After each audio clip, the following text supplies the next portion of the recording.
Hey, welcome to my basement, everybody. I haven't said that in a while. I've been taking a little bit of a break from Vic's Basement because I've been busy with all kinds of other stuff. But it's time to launch Vic's Basement again, and we have a great guest. This is Justin, otherwise known as EckhartsLadder, who has two YouTube channels, and I think probably a lot of you have watched his Star Wars work. That's primarily what you're known for, right, Justin?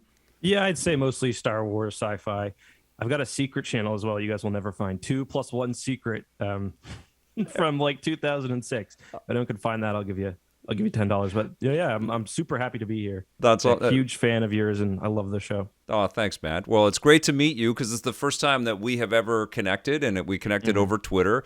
And it also happened to be the week that Lego Star Wars: The Skywalker Saga was launching, and I know that is that going to be something that you will talk about on your Star Wars channel or your gaming channel? So that'll be like primarily a gaming channel thing. But I imagine I actually didn't get this one early, so I'm kind of a little bit behind the eight ball on it. But I imagine there'll be some fun bits that I can pull out there. They'll always throw little fun bits of lore, or like maybe there'll be something. I talk a lot about spaceships, so maybe there'll be something fun involving a spaceship to break down. But yeah, I'll get some content out of it for sure. There's so much secret stuff in that game. So many great little collectibles and valuables to find along the way. Hey, listen, this is a live show for those that are listening to this on the audio form of the podcast. And we've transitioned to doing most of our live stuff on our Twitch channel, twitch.tv/EPN. So join us there. We do live rundowns. I stream games all the time. I'm what's known as a variety streamer because I stream a ton of things, but that's the way I like to play. But we've got some folks in the chat right now, and I just want to give them a shout out. Hollow Flower, first in the room. Great to see you. Great to see you again. My name is Goku, and Arpan Chu is here. First time chatters. I love first time chatters from Davey Jones. Great work in the monkeys, my friend. And Mondo Blasto is here, and Akamuro 1987, and 16-Bitten. Thank you all for joining us today. Now, let's talk about EckhartsLadder because I'm curious about the branding, the name. What does it mean? Where did you come up with that? That's like one of the first questions I get from most people. Yeah. It doesn't mean anything. It's completely meaningless. I made the channel back in I think 2015 and 2016, which is why I've got the picture of the dog as my avatar. Yeah. I made it back then. It was just random words put together, basically. And I didn't know that I was going to, go on to have a YouTube career. It was just a YouTube channel to like things and favorite things. Yeah. I ended up making a few videos. I ended up, when I was living in Toronto for a while, my wife moved back to where I'm living now because she got a really good job offer. I had a lot of spare time. I started making these videos, and it kind of snowballed from there, and now I'm stuck with a weird name and a weird dog profile picture. Anytime I talk about changing it, people get furious. So was it Star Wars all the time, or did you kind of find your way to talking about that? It was for the first, I'd say, like 6 or 7 months, it was Star Wars all the time. Yep. And then I eventually moved to Halo, and then kind of branched out into whatever science fiction. My kind of philosophy is if I can give you something that's more interesting than just there's some people who would rather just read the Wikipedia page. Like, if I can't give you something beyond that, it's not worth doing. So if I've got some specialized knowledge or something, or if I've got some perspective that you can't get from just reading about it, then that's the stuff I like to cover in a video.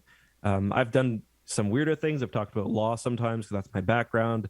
It's kind of just whatever, but mainly Star Wars. That's definitely my area of expertise. And when did it really start taking off for you? When did you realize that, hey man, people are watching my stuff and I've got a business here? Yeah, I was in a weird position in my life. I had just finished a contract, and my wife and we decided we wanted to move back to Halifax. We were living in Toronto, and it was 2017. It was right before kind of The Last Jedi came out. So Star Wars was really popular. That was probably the most popular Star Wars has ever been after Rogue One and after Episode 7. I'm sure you remember. You could put anything out with Star Wars and it would get a million views on YouTube. So I kind of accidentally stumbled into this job. I didn't realize that there were other people doing this, that this was a career. I thought I was just kind of doing something interesting and unique. Lo and behold, it's this big thing. And I guess I'm here now. That's wild. So was it a Last Jedi, dissection video that you put up that took off? Like what happened? More about. Oh, sorry for cutting you off there. Yeah. I actually like to talk more about the old books and stuff. Like there's 40 plus years of books and comics, and I do talk about like the new movies and the Mandalorian and the Book of Boba Fett, basically everything. But my big focus is kind of on those old stories, which EU. The EU, exactly, yeah. I've got to be careful because sometimes I talk about Star Wars and I mention the EU or Legends, and people look at me like I've got another head. But yeah, so that's kind of my main focus. So I was kind of there was a tidal wave alongside The Last Jedi that kind of rose all boats, including my weird Star Wars EU boat. That's wild, man. Have you connected with people that maybe wrote those books, or Steven Sansweet, or people from Lucasfilm? I've had a bit of. I've had some kind of conversations with some of the authors on Twitter, like Michael Stackpole.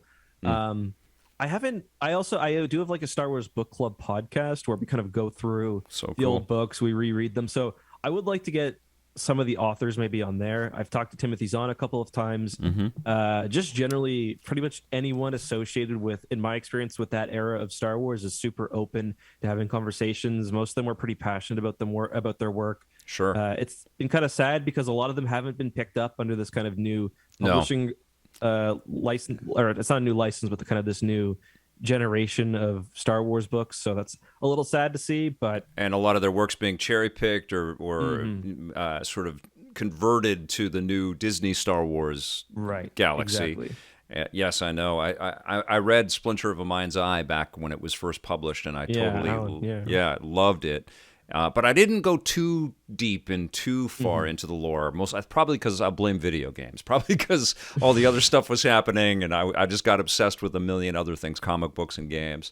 Yeah. Were you always into the Star Wars novels and I was kind of in a weird spot where I was born in 92, so after Return of the Jedi, obviously.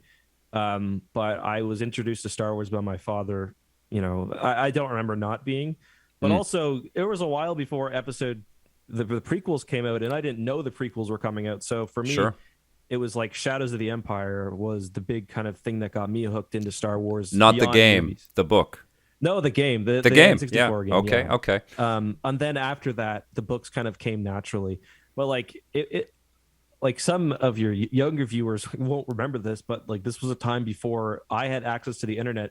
So for me, I would go to the local chapters, and there'd be a million Star Wars books. Sure. I had no chance of following the entire continuity. I just picked one up and read it, and that was my life for a long time. Listen, I talk about that all the time, how fortunate we are to have Star Wars on every week, and all of these movies, and sure we can get, and the games, like we can get upset about some of the artistic choices, but there was a long time where we only had the original trilogy and whatever we talked about at school, and the articles we would read in Starlog about the potential for more and stuff. It was kind of nuts how long we had to wait back then.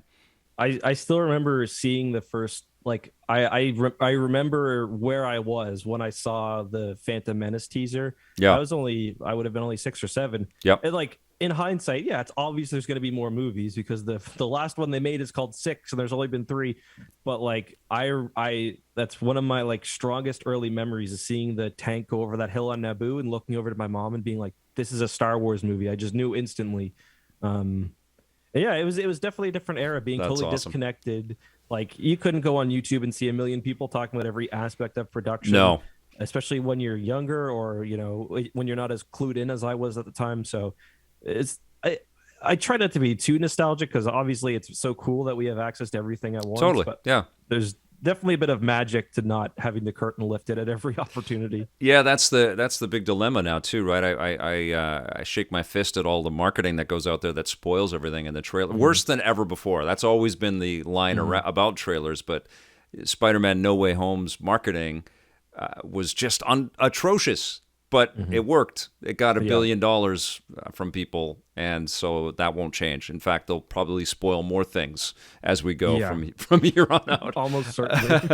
All right. Well, you have just been playing Lego Star Wars: The Skywalker Saga. You are a lifelong Star Wars fan. What's it like to dive into all of those specific episodes and play the game? Yeah, so I actually wasn't. I was a little sad because I wasn't on the. I'm usually like on the early playlist for these games. Yep. Like Star Wars Squadrons is like my favorite game of all time, and but with this I my Xbox mysteriously moved to New Zealand for a night to get the game a little early. Oh, did it? But so I'm not as far. I guess that's just a roundabout way of saying I'm not as far as I would like to be. I've only played through the first 3 episodes, like Phantom Menace, so the prequels. I mean, I'm loving it so far, and it's also the most honestly marketed game of all time. I think. I feel like you know exactly what you're going to get before you play this game. This isn't Elden Ring, Right. It's not even Zelda. It's like this is a game that I can play with my son, and but I can also spend 100 hours collecting every single thing I want to, and it's just charm and fun. And it's definitely like a bit of a love letter to Star Wars, which, it's fun to just kind of experience it more than anything else, I think. What have you enjoyed the most out of the prequel stuff that you've seen? I honestly, sounds stupid, but I think my favorite part is just like running around with the Mandalorian on Naboo, like just doing random things like that. Sometimes you'll have 2 different characters together. Like you'll have, I saw a funny one where it was like, adult Darth Vader and kid Anakin, and they start talking to each other like, nice suit. And he's like, how do I get one? And he's like, just be patient. I just love all the detail and charm they put into the game, and I think that's got to be my favorite part so far. That's rad. How does it feel to see them kind of, poke fun at some of the moments and some of the choices? I don't know if you've. I guess you wouldn't because it's in the second trilogy, but that famous scene where Chewie doesn't get a hug. Yeah, no, I've seen that. I've seen a lot of the clips. Yeah, no, I love that. Like, I feel like this has always been a series for kids, and there's a lot of people who want Star Wars to take itself way too seriously. Yeah, they want it to be like mindless death march all the time, and have it be more about like the war part of Star Wars is in reality a pretty small part of it. It is mostly about kind of the fun and lightheartedness, and it's at this point it's basically a mythos. So if you can't point fun at yourself and be a little like self-referential and a bit silly, like what's the point even? So that kind of stuff never bugs you? It never bothers you? No, I love that. I totally love that stuff. And like I'm sure you remember like the robot chicken stuff in the day, or the totally episode. Yeah, that stuff's great. Yeah, and it's cool that Lucas is always. I mean, we did that on Electric Playground when we'd go and visit LucasArts. We would have them all running around with lightsabers and using force powers, and they loved it. And they would show that kind of stuff off at company meetings and stuff. So there is this. Yeah, that's I think the thing with Star Wars, that it grew to becoming owned by all of us. It wasn't just a thing close to the vest of George Lucas and only he could control. And in fact, when it was like that, it was not at its best, right? It needs to be a lot more collaborative.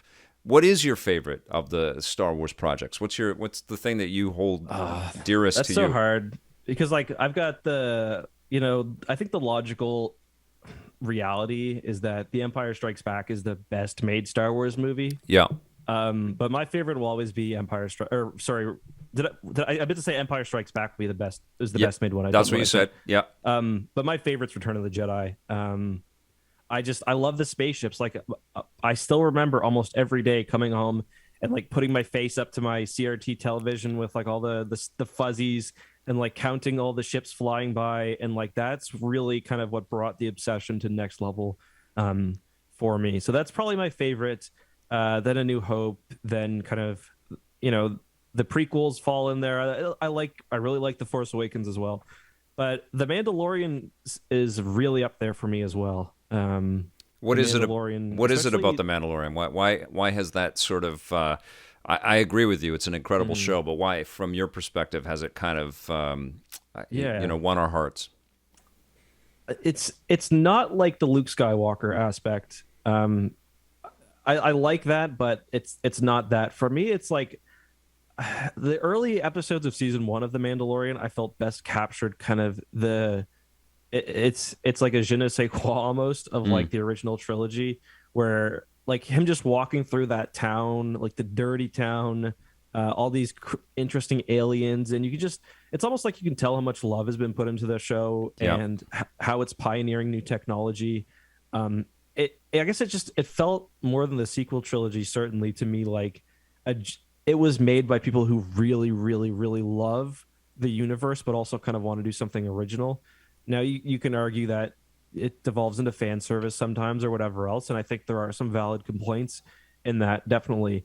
But for me, it's like it's just felt right. Like it's hard to put it more than that. You know what I mean? Yeah, well, I think one of the things with the series is that sense of mystery that it creates, and also the darkness that it's not afraid to explore. That has always been this element of Star Wars. I'm not talking about the Jedi and the Sith. I'm talking about the dark corners and the shadowy figures and the spies and the backstabbers, and that's the world that Mando is from. And then he has this huge arc where he starts to see that there's more to his existence than that. Exactly. Yeah, and it really is wonderful. Did you feel that way though about Boba Fett, the Boba Fett series?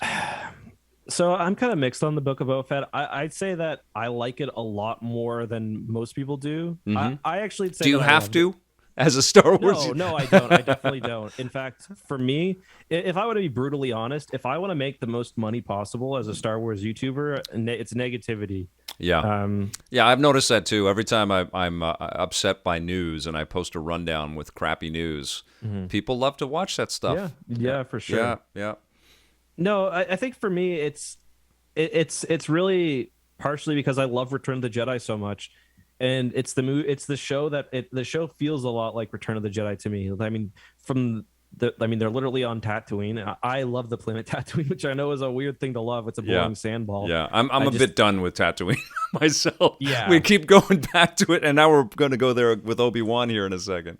Yeah, I totally get where you're coming from. I just like the idea that Tatooine is this planet that always has these kind of, the moment in A New Hope where they go into the cantina, it kind of reveals how much is like lurking, kind of like you said, in the dark corners or beneath the surface. We've seen more of that. Sometimes literally, like there's the idea that there's these big, it's like a fantasy world almost. There's these big stretches of desert, and then there's worms under there and dragons and beasts like in Book of Boba Fett. I just love that about the planet. I think it's the most kind of, it's got this really unique, almost like, it's got a mix of like a Star Wars feel to it, but also like a pulp sci-fi novel in some ways, or a pulp fantasy novel. And I love that about the planet. Totally overdone though. Absolutely agree. Well, I mean, the one cool, there were several cool things about the show, but one that really stood out for me is the the humanity that we saw in the Tusken Raiders. Yeah, that was great. And the teeming masses and the sort of interconnected quality of the different races and the species that live on Tatooine that all have to kind of coexist. But the Tusken Raiders was really significant. And I found that even in Lego Star Wars, having to beat up the Tusken Raiders just it doesn't feel the same. It felt weird, It just felt weird to run around and start blasting them with lightsabers and stuff. There's a sequence in the, I don't know, I'm sure you remember this, the Jedi Academy games, or the Dark Forces and then Jedi Knight and Jedi Academy. There's a sequence in Jedi Academy where you're kind of like unapologetically slaughtering them by the dozens. Yeah. And they're just bad guys. And I did play that after watching the Book of Boba Fett, and I definitely felt a little different about it. And I will say too, the Book of Boba Fett is by no means a perfect show. I really like the beginning half of the season a lot more than kind of what came afterwards. Right. Especially, I thought the finale was really, really disappointing. It was clunky, wasn't it? It was very clunky. Yeah. And I thought the finale, I wouldn't even give it a good review, kind of even with how much I like the show. But I was also disappointed by kind of the fact that through line of the Tusken Raiders and the humanity was kind of dropped. That they were all killed. Yeah. I was waiting for there to be a bit more there. If they do a sequel to the Book of Boba Fett, I guess that's something that they can pick up that baton again and sort of circle back to that, because we obviously see that Boba Fett, as brutal as he has been, wants to change his ways and be a good leader to the people there. And he sort of has become an anti-hero, which is a bit BS, but it's kind of cool to see change in these characters, and to see all of that explored. And I think one of the biggest issues with Boba Fett is that we didn't get any Boba Fett, and we just saw little snatches of them, snippets of them in Clone Wars and things like that. Or it would have been Clone Wars, or little Clone Wars a bit, little bits and pieces. Yeah. I've got a bit of a theory. Sorry, go ahead. And we didn't get the thing that we all dreamed up, which was going to be cooler than whatever they could do, right? Yeah. Yeah, so I do have a little bit of a theory about that. I think there were probably some changes made to the structure of the show at some point. I think kind of the latter half, especially the way the Mandalorian episodes are dropped in there, suggests that. I don't know if Disney realized that The Mandalorian was going to be as explosively popular as it was. Right. Like, I think they knew it was going to be popular, certainly, but that show was like a cultural phenomenon, even by Star Wars standards. Like, I see that on my analytics when I can upload, me sneezing into a Kleenex and it sounds like The Mandalorian, and there's people want to watch it. But you make it sound so easy. Well, yeah, I'm so sorry. My theory is that I think they saw that The Mandalorian season 3 was going to take some time. They saw that the other shows that they wanted to make were going to take some time, whether because of the pandemic or something else. Yeah. And they wanted to keep the kind of hype for The Mandalorian and for that character and kind of just that period of storytelling up there. So I think that he sabotaged the show. He basically came in and took it over. I think the show was probably changed a little bit to keep that kind of hype going. And I do think if a season 2 comes, it's going to be in a much better spot, because from now until probably the heat death of the universe, Star Wars is always going to have one show running a year, probably 2 or 3. So I don't think Boba Fett is ever going to be in that position where it needs to like carry all the Star Wars fans. When I did some stuff with Star Wars Battlefront 2 with the devs and stuff, some testing and some playing. And one thing that they kind of talked about is how they felt like the game coming out, it was kind of in a tough position, because when Battlefront 2 came out, the most recent one, there were no other Star Wars games. So like, rather than just being a really focused, tight war game like the past ones were, they had to be a war game, they had to be a hero simulator, they had to be a starfighter game, because there was nothing else for Star Wars fans. Right. So the lack of focus really hurt that product, in my opinion. And I think kind of the same thing may have happened with the Book of Boba Fett, where it was the only show for a pretty decent period after people were really expecting shows. And because of that lack of focus, it ended up falling a bit short. So I'm hoping if they do another one, it won't have that same burden. Do you think it's a question of, they've got too many irons in the fire and they're stretching themselves too thin, and they're trying to make these episodes quicker than the movies, and they're like trying to cram the content out there, and they got sort of caught? I actually like your idea that they thought like The Mandalorian was so huge, we have to make episode 5 and 6 all about The Mandalorian. And they just squished that in, and it did feel completely out of context. And the snark out there was obviously about the best Book of Boba Fett episodes. Exactly. Boba Fett's not even in those episodes. Yeah, I know. I do think, I don't know what the cause is. I think maybe it hurts as a Star Wars fan to say this, but it seems like the Star Wars really is a big driver for Disney Plus, alongside Marvel, obviously. Yeah. So I think they probably see in like pure, harsh, capitalistic economic senses, like Star Wars needs to be this. So it's like there is a sacrifice of the creative vision, I think. Sure. And I think it's like that's the reality of making anything. Like, and that's part of the reason why A New Hope is so special as well, because that obviously George Lucas was under crazy constraints, but he made something that was so unique and kind of without too much intervention. And then, of course, after he basically did it all himself, then, it also great. But we also see, like, I think it's pretty clear that something similar happened with Episode 9. Yeah. Where that movie was a total mess. And if the goal of making an Episode 9 was to make the best Episode 9 creatively, it would have been pushed back probably 2 or 3 years. but the economic realities dictated otherwise, and that ended up resulting in my opinion, some people like the movie, and I never try to poop on anyone who likes something, but that ended up resulting in a lesser product.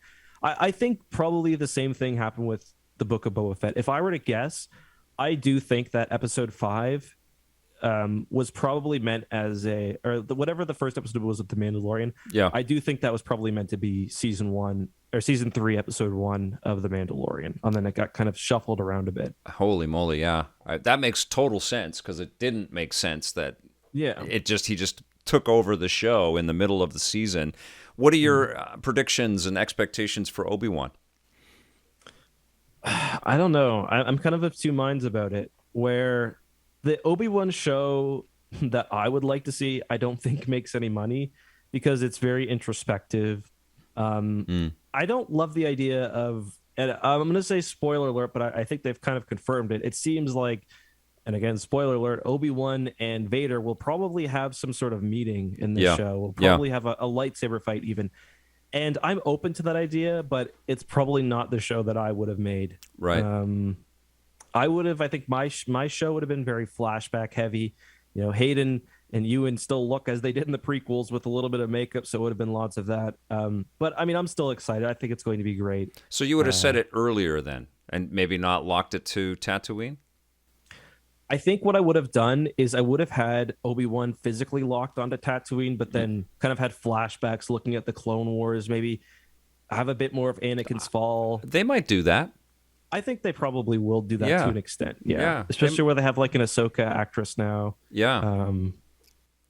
Which is what about nuts. You? I'm curious to your thoughts about it, though. Well, I honestly haven't been thinking too much about it because I kind of just want to be taken for the ride with the show. But I feel like this could be a real turning point for like the core of Star Wars. The Skywalker saga, which we're just talking about in Lego form right here.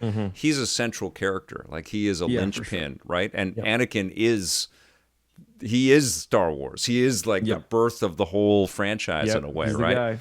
So to just casually drop him in, it feels like they're likely going to make a Darth Vader show. I don't think they're going to just drop Hayden back in for a couple of episodes. They're probably negotiate. I mean, they've got an amazing Darth Vader comic run with Marvel.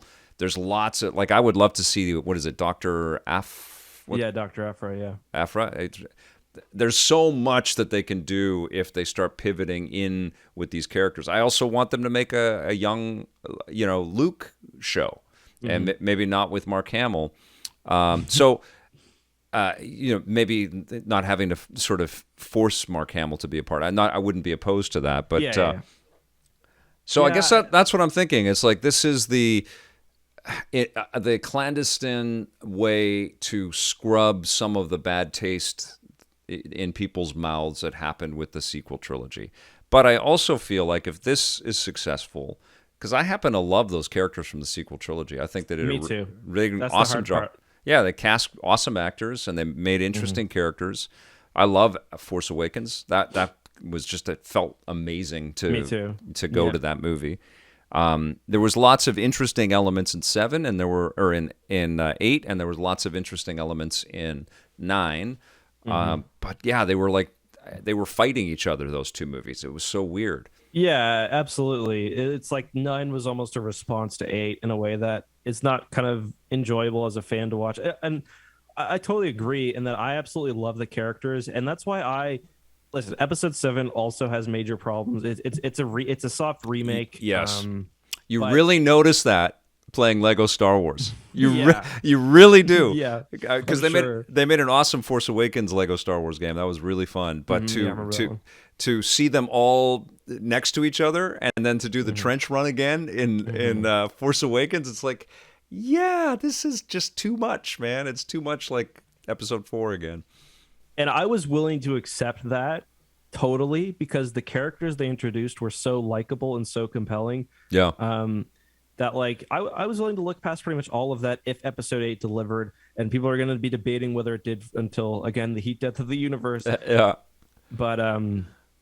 yeah. So that's the elephant in the room. Do you think 8 delivered? Are you a fan of 8? So, I guess how I would describe it is I'm a fan of the story, but not the plot. I Mm, like I like thematically a lot of what the episode, what the movie did. I'm a pretty new dad. I've got a 3-year-old. That's also why I love The Mandalorian so much. yeah, Um, you got your own but baby Yoda. exactly, yeah. Yeah. But I really love the kind of I think fatherhood is the central theme of Star Wars, and not just biological fatherhood either. Like George Lucas has adopted children, um, and I really like the idea of like failure is like an opportunity for those who come next to learn.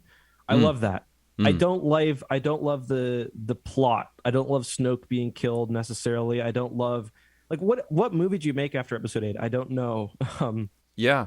He ended it. Yeah.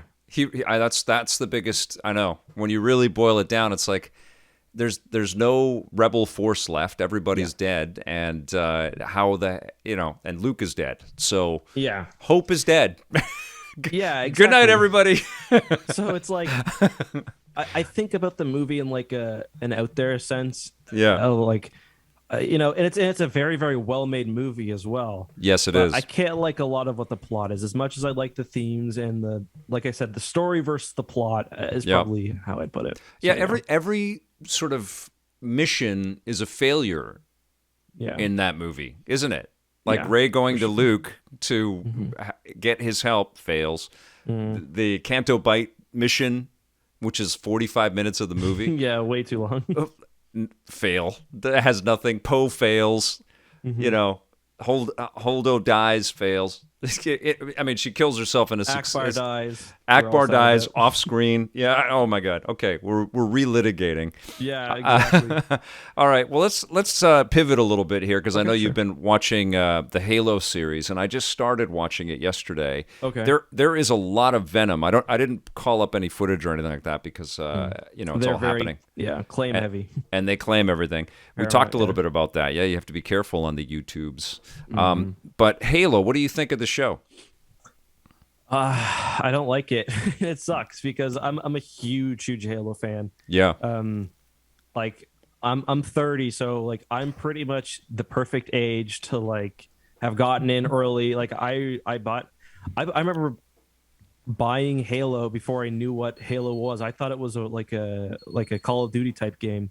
So I bought it because everyone was talking about it. I've been kind of absolutely in love with it. It and Star Wars are my two big things. Yeah. And I think the show is okay, but it sucks that after 15 years they've been trying to make the show. I'm sure. Like, how many times did you cover potential Halo show on Reviews on the Run? Or on EP many EP, yeah. times. So Yeah. Yeah. and like, yeah. So it's disappointing that after 15 years and more of trying that we got this, and mostly just because it doesn't feel like Halo to me. Yeah. And I've only watched the first episode, and Mhm. the one thing that I do like about it is that, like The Mandalorian and like The Mhm. Expanse, Mhm. they've all been influenced by Battlestar Galactica. Yeah, And for sure. you can absolutely feel that sort of commitment to grittiness and shock and explosive moments. Mhm. Um, and those are fun. Those are really fun. They also, I think, have some tip of the hat to Star Trek shows as well, right? Like a real sense of like trying to figure out the society and how people will get along and the different vantage. But it's not, there's a political sort of Yep. streak through all of it as well. Yep. So intellectually, I think there's some interesting work in there, and Agreed. there's some pretty cool visual effects that tie to the game. I like that the camera pivots into Master Chief's camera for a couple, which is kind It's of like cheesy, but I'm glad they do it. yeah, me too. It's kind of like the Doom movie. The It's Doom, like, yeah, yeah. totally. I If was you're gonna not going to say. do that, like, why did you Why license even this? make a video game? Yeah, For yeah, sure. totally. So I kind of dug that. But I think you're right. It doesn't feel enough like the lore. But I also feel like Bungie and 343 kind of painted themselves into a corner by keeping everything a freaking mystery. Even Halo Infinite, which I love, it's great. It's game of the year. It's very ambivalent. It doesn't doesn't define everything. There's some nice surprises, but most of Halo is like a head scratch. It's like, what is happening? Why does everybody hate each other? Why is everybody killing? Who are these characters? What are they doing? So I guess I totally agree, and I think your Battlestar Galactica comparison is spot on, and I think as much as I do love Battlestar Galactica, it's one of my favorite sci-fi shows or just shows. Period. Yeah, that's kind of not what Halo is. Like for me, I always say Halo is like a pulpy sci-fi book come to life almost. Like it's a mix of it, especially if you read like the early tie-in novels. But even if you just play the games, it's military science fiction that doesn't take itself too seriously. And I think, for one, the games kind of got away from that. And I think that's kind of why people have been less engaged in the story. They've turned more into kind of a Star Wars or a space fantasy or even whatever else. But like Halo is at the core a military science fiction show where you've got a group of characters who are trying to survive this kind of infinite threat, the Covenant. And as the property has matured, there's been added complexity. The UNSC, the good guys, they're not always perfect, and they did some really shady stuff. They kidnapped all these people as kids. They experimented on them. You know, they've killed the insurrectionists. Like, that all exists. But like, my main problem with the show is, and I felt like this after episode 1, it feels like they're trying to speed run all of these kind of concepts that only really work in a universe that's been as laid out as Halo, the proper timeline is. Yeah, right. Exactly. Like, you need to establish the Covenant as a big threat. You need to build up the Spartans before you try to deconstruct them, like even episode 1 of the show does. That's kind of my main problem. What a challenge it is for the property ambassadors, for the people that get the rights to do that, because absolutely it's really a tough task, because they know that they need the people that already know a lot of this stuff to tune in. They probably resign themselves to thinking, if you don't know Halo, if you don't play Halo, you're not watching. This isn't going to be the thing that converts you to being a Halo fan. And Halo's not what it once was either, which is the right. But it because they go in with that attitude, they don't make a show that works on any level in a way, right? And that's like trying to thread a needle in an impossible type of situation.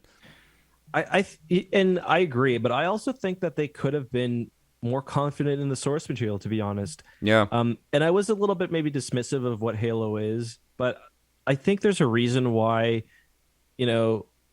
not that many people know what Doom's story is. You know what I mean? Mm-hmm. Not that many people know what, like, a first-person shooter can just be a first-person shooter.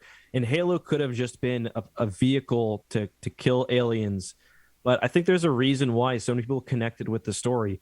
It's the music. It's the sense of wonder. Right. It's all of these things, which I feel like the showrunners didn't recognize the beauty of, to be honest. And like the thing that I've said to a lot of people is, if you played Halo when the game was relatively new, I can almost guarantee you remember stepping off the escape pod for the first time onto Halo for the first time. Yeah. And like, that is what, if I were the Halo showrunner, that's probably what I would have liked to capture.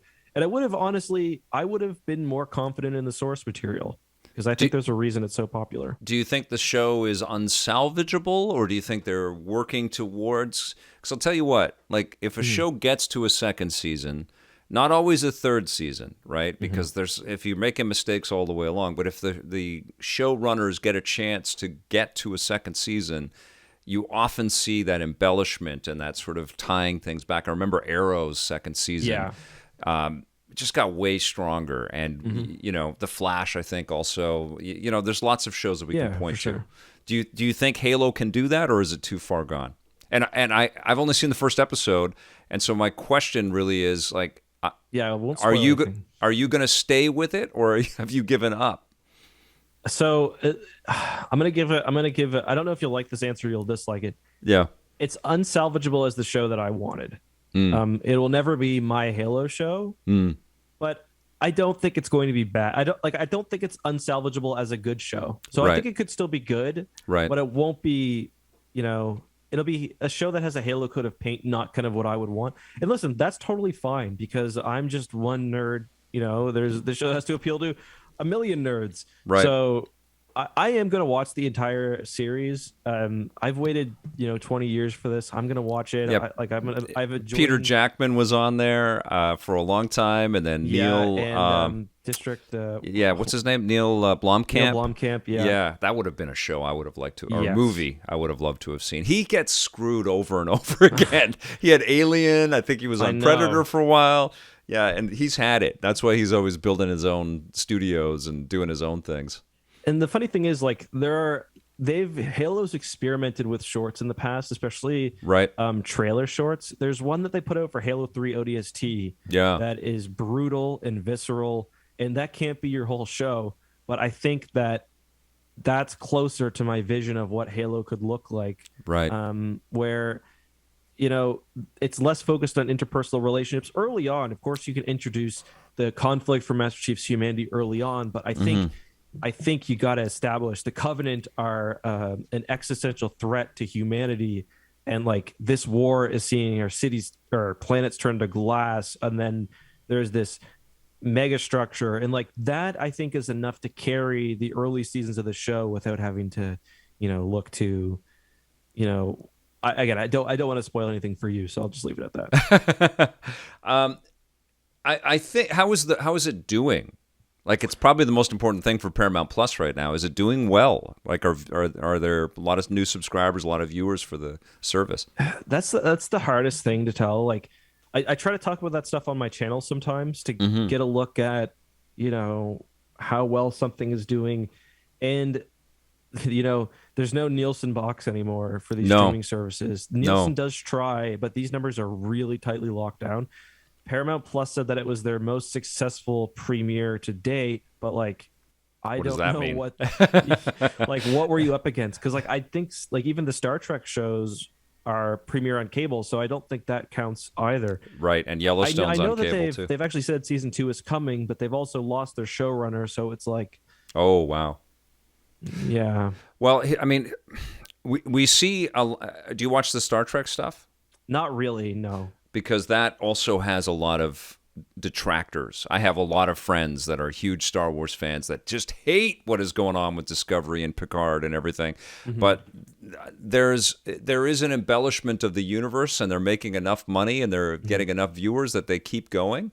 So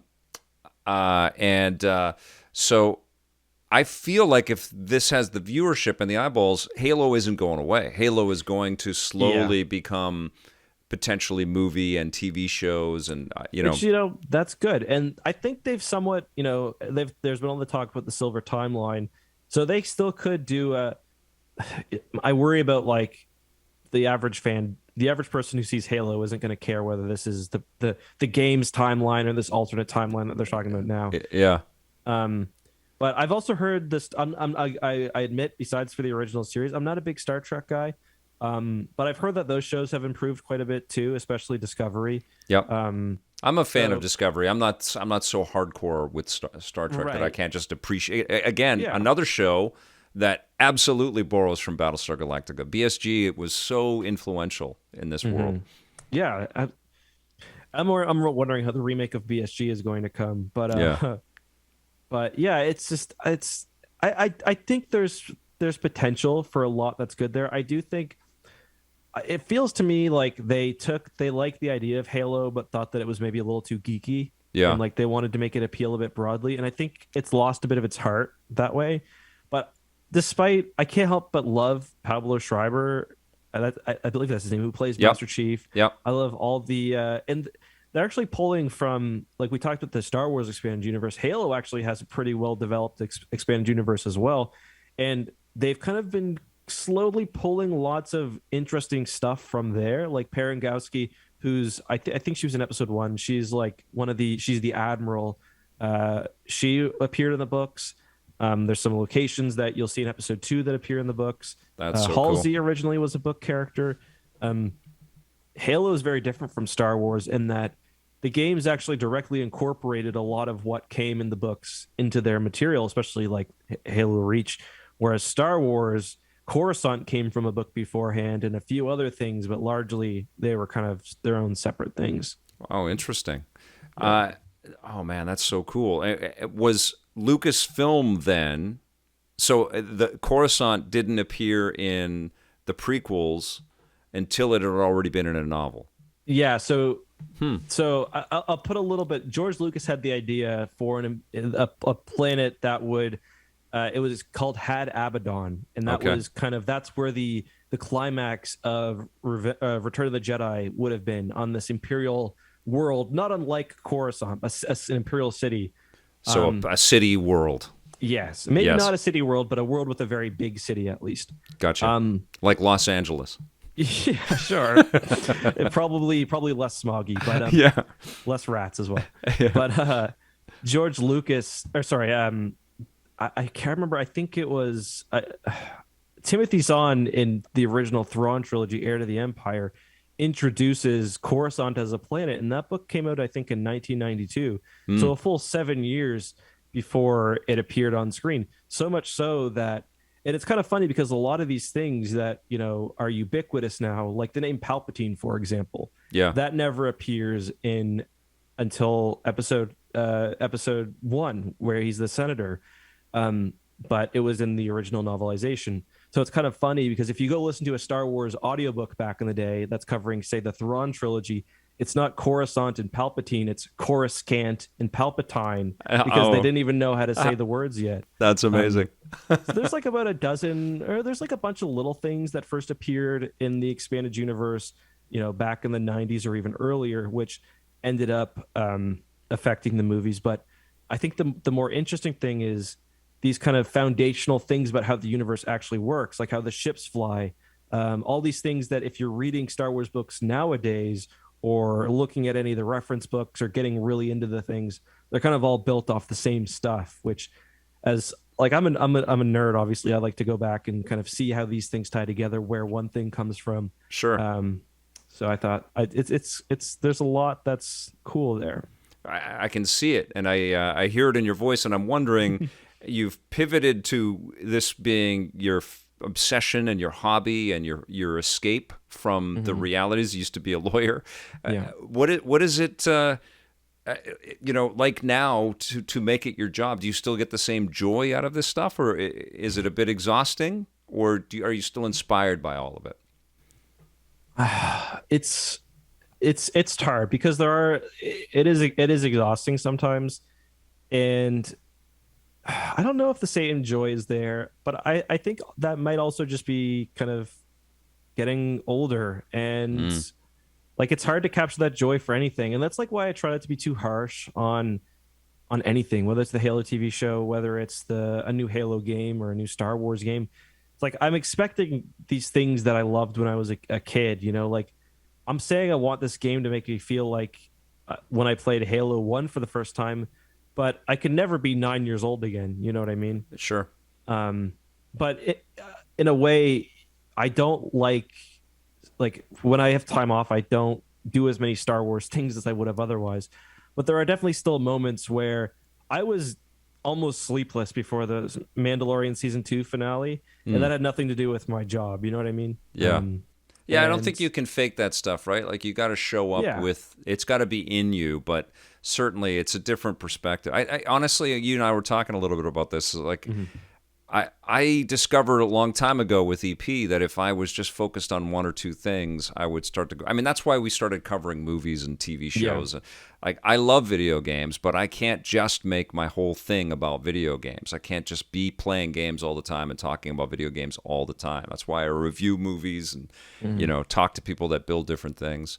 But I think if you have a passion for anything and then it becomes your job, it can really screw your connection to it up a little bit, right? Yeah. And I think kind of one thing that I've learned, as I've only been doing this for 4 years, but I mean, YouTube as a job hasn't been a thing that people have been doing for a long time, or 5 years. So I feel like I'm starting to learn a lot. I try not to look at the numbers, and especially if I'm doing something that I'm passionate about. Like Elden Ring I did a lore video on Elden Ring, and I know you played that game, so you know how it's amazing. Absolutely incredible game. And that was a video where I was so passionate about it, and it was really a labor of love for me, and I spent a lot of time doing it. And when I put that video out, I didn't care whether it did well, or because I was just happy that I was doing something I cared about. And Star Wars still gets me like that sometimes, a lot of times, but there's also kind of the reality of, oh, I got to make a video today and I really don't want to. I've got to read this book. I really don't want to. Which I'm sure. How many games have you had to play through that? Well, actually, because we're not like a full squad, and I don't have other reviewers, and I don't have the luxury or the time. I mean, I don't have the time to review everything, and so that means that I play less crappy things. And I don't know if there's less crappy things that are getting made, but I certainly don't. I don't search them out. Like I don't go onto Steam and say, "Well, what's the crappiest game here?" You don't have to review every Wii shovelware title anymore. Yeah, but I kind of miss that too, because that was a really fun way to create content. But I just, as a solo creator right now, I just can't do tons and tons of stuff. And what keeps me sane is that I'll bounce from a TV show to a movie to an app or a laptop or headphones to tons and tons of games. So it's always different, and I always try to be as fresh as I can when I approach reviewing all of this stuff. But yeah, sometimes like I bring up this all the time. Like when The Last of Us 2 came out, and then Sony sent me the code for Ghost of Tsushima like a minute after I finished the review. I was like, I don't know if I can do this again. And then I need to play Animal Crossing for a bit. Yeah, I can't kill any more video people, any more digital people. But then I fell in love with Ghost of Tsushima too. But yeah, there's definitely times where it's like, okay, I need a break from this stuff. Yeah, I totally agree with that. And that's kind of the limit. And there's a lot of, again, this was something I was surprised to learn when I started my job. There's a lot of people who do kind of my job for a living, even within Star Wars. There are probably 20 Star Wars YouTubers who do this full time. Yeah. And I am very, very grateful that I didn't call myself StarWarsLadder or Star Wars videos or like whatever. Yeah. Because I already feel when I'm in a movie, less so now, but when I was starting out, I felt a bit of anxiety about the movie being good or not because as a fan I wanted it to be good, which obviously I did, because I got to talk about this for the next year, so if fans are interested, I'm in big trouble. Yeah, I know a Transformers YouTuber, and boy, has that person been on a roller coaster with the Transformers projects that have come out over there. That's awesome. So let's end this with and thank you for joining me for this. This was a really fascinating conversation, and it's awesome to talk to somebody that's been able to build this cool career focusing on things that they love. Let's talk a little bit about games right now.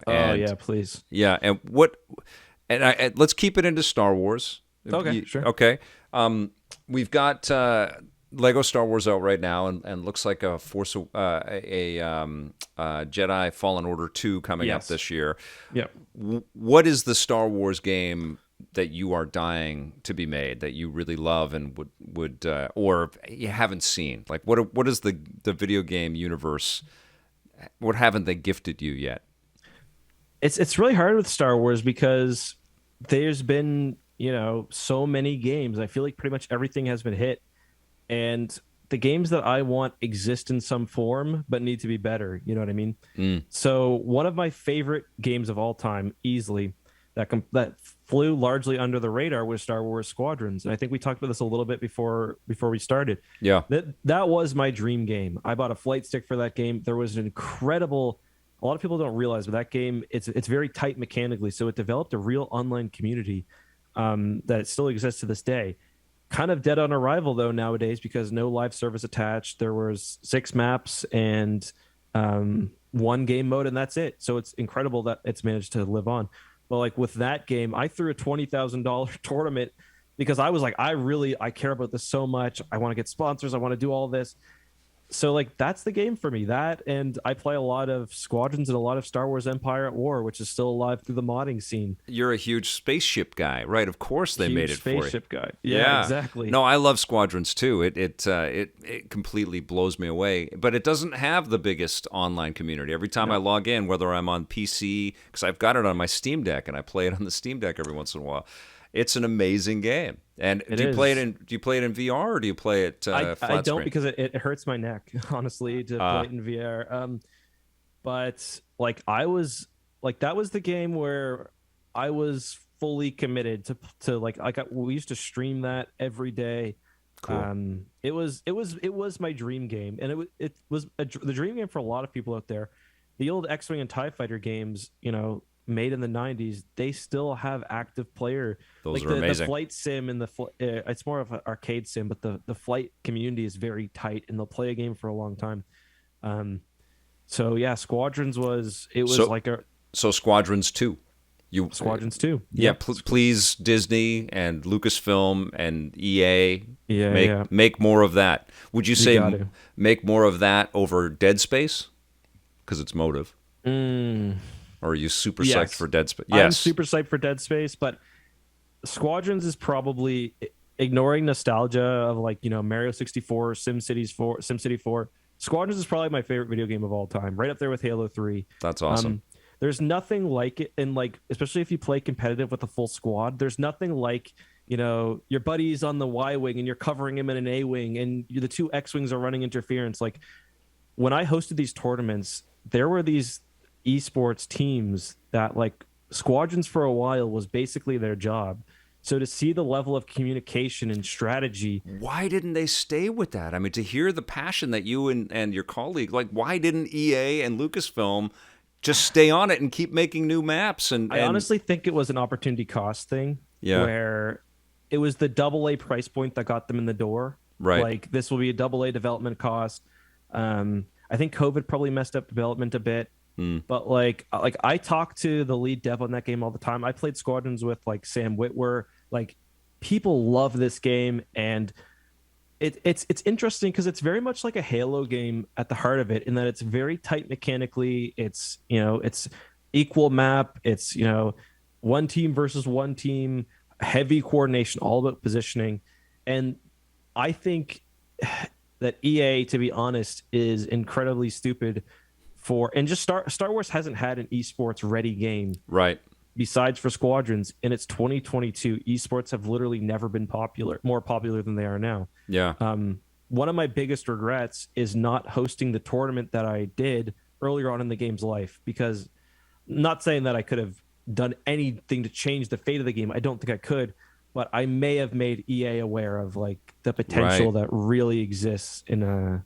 And again, I'm not trying to overinflate my ego here whatsoever. Yeah. But I know another guy that works at the gaming stadium in Vancouver. they worked with us. Yeah. Yeah, they're a partner of ours, and they were just fired up around Squadrons. Were you the person that reached out to them to make that all happen, or how did that work out?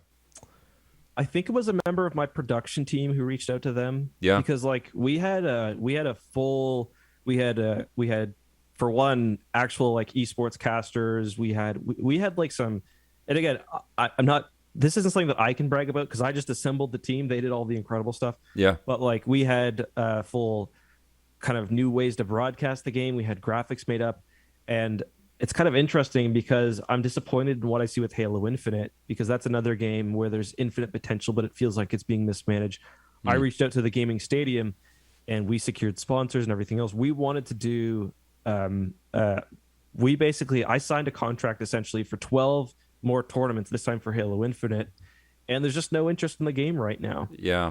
Not enough content. It's a real commitment from the studios, right? It's like you can't half-ass the live service idea. You've got to go all in on it. And do you think it muddies the water when there's a price point and it's live service? Do you think that's sort of the slippery slope? Should they just pick a lane? I think for Squadrons, they should have been free to play right off the bat. Yeah. And like Squadrons is one of those games where you couldn't it had no store. They did have a couple of content drops, like the B-wing was a surprise content drop that people weren't expecting. Yeah. But like there were people who wanted to give that game money and they couldn't. What I would have done if I could go back with the knowledge I have now is made the campaign kind of the paid point of entry like Halo was done now. Yeah. Make the multiplayer free, purchasable cosmetics, and they still might do that, but I guess it'll be too late. Yeah, and the problem with a game like Squadrons is if people have a sense that the game is not going anywhere, they're not going to get invested. So a lot of people played it and were like, this is great, but in 6 months from now, it's going to be the same 6 maps. Right. Do I really want to spend, 1,000 hours and get really good at this game for it to kind of die off? There's a real optics issue there, in my opinion. Yeah, I guess that's plaguing a lot of games, and God, that commitment is no joke, right? On the part of the studio, you keep all those seats warm and making new content and sort of connecting with the community. Totally. Crazy. Justin, it's been awesome having you on the show. I know we can keep talking for hours, so that means that we have to have you back at some point. So yeah, I wanted to give you a huge thank you, Vic. I mean, I mentioned this to you in a DM, but I've been a huge fan of kind of everything you've done for a long time. I remember getting digital cable back in the day. I didn't realize that there were, I'm not that old, obviously, but I didn't realize there were nerds like me out there. I live in Halifax. It's not the biggest market ever, but the day that I got G4 Tech TV on cable, it was kind of life-changing. I used to watch Reviews on the Run and Electric Playground and other shows like X Play and Leo Laporte. Like seeing that every day, like that, I would not be where I am today without that. And like if I could go back and tell 16-year-old me that we'd be having a chat right now, he'd be. I mean, I'm still blown away. So it's been awesome. I know I mentioned this, but I found an email I sent to you guys back in the day when you were hiring for interns, which is kind of funny. So yeah, this has been a very, very cool experience for me. Well, I appreciate the long support, my friend, and we knew we built something special, but we didn't know that it was impacting people in quite these interesting ways, and we didn't have technology like this to be able to just easily get online together and share conversations like this. And so I'm equally impressed and really taken aback by how much things have grown and changed, and all of these unbelievable technologies that allow people to just keep making cool shows and reaching people in awesome ways. And clearly you figured that out without having to be an intern for Electric Playground. So congratulations, my friend. It's so cool to see where everyone who you've worked with kind of is now. Like I see Marissa on TSN. And yep. Other, like, it's so cool how many careers have been springboarded. And I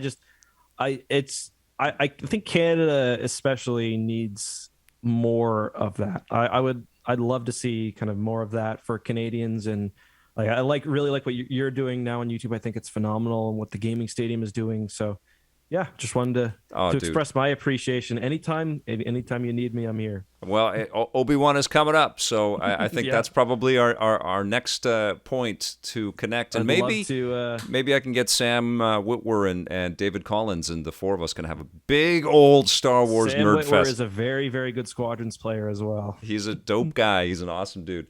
And so are you. Thank you so much, Justin. Thank you. All right, thanks for being here. And everybody, John Yomtov and Alpha Cat Zero and 16-Bitten, I see you guys all chatting there. Thanks for being here on the show. Thank you to all of our audio listeners out there. Remember to subscribe to our YouTube channel, youtube.com/EPNTV, and follow the Twitch channel, twitch.tv/EPN. Thanks for your support, everybody. We will see you soon. And until then, play forever.